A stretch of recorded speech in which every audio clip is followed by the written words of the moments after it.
The Markman case is a case that lays out for you very nicely what Pennsylvania's law on duress is. So if you feel threatened and that's why you commit the crime, then you get to have the jury determine whether you were basically forced into committing this particular crime. Now, if you look at the old common law rule on this, the common law did not allow the defense of duress if the crime you committed under duress was first degree murder. Everything short of that, you could claim, look, someone forced me to do this. But the common law had this view that you were supposed to stop short of killing others. And we can understand where that comes from, that no matter what kind of threat or pressure is brought to bear, the law needs to create some impetus, or it could be argued the law needs to create some impetus for folks to stop short of this act. That better for you to lose your own life than to take some other person's life. Well, the model penal code that modified the law of duress and that Pennsylvania adopted in section 309 says, well, no, wait a minute, that doesn't actually make sense, because you might not be a great person. Maybe we would prefer it if you were willing to die rather than have to take someone else's life. But that's a moral question. The legal question is whether we could see how you got to this point and whether that negates your criminal liability. Maybe we prefer those folks who, fall on the sword, who take a bullet rather than dish out a bullet. But the person who under duress kills is not the same as the person who engages in an act of premeditated killing with no duress. These are very, very different people. And if, depending on what the threat is to you, it might be sufficient to say that we don't punish you. So the question in the Markman case was this exception under 309B. And under that exception, you don't get to claim duress, even if you are under pressure, if you were reckless about getting yourself into the position under which you fell into duress.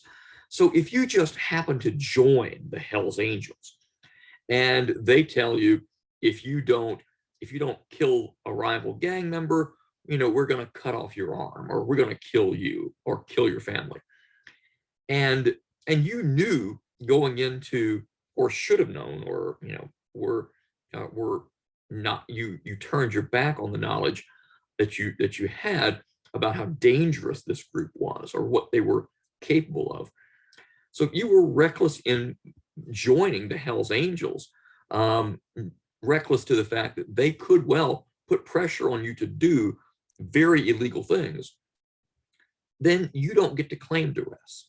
So the question in the Markman case is whether the defendant, this is an unusual case where a woman ends up committing an act of first degree murder, and then further unusual in that she ends up on Pennsylvania's death row for this action. The question was whether she was reckless in being with this guy who put this pressure on her that she claims. And she's going to get the instruction unless there is no debate as to whether she was reckless in putting herself in that position. This is a question of jury instructions. When does the jury get to hear this? And if it can be debated whether she put herself in a position where if she recklessly put herself into a position that she could have been coerced into committing this crime and then does commit this crime, she's not allowed to claim it. So could we disagree as to whether she was reckless? If we can, then that's a jury question. But if no reasonable person could find that she was not reckless, that in getting herself in this position, then the jury is going to get to decide whether she was reckless or not. So basically, if it's not possible for a jury to find that she was not reckless, in putting herself in this position, then the jury will get to decide A, whether she was under duress, and whether B, she was reckless in putting herself in the position that caused the duress. So that's the debate then between Justice Saylor and Justice Aiken as to whether there's enough factually in the record to support her claim that she doesn't bear responsibility for being put in the position where she was, as she claims, forced to commit this crime. And remember, it's her testimony that provides this defense. When this case is retried, the jury might well just disbelieve her.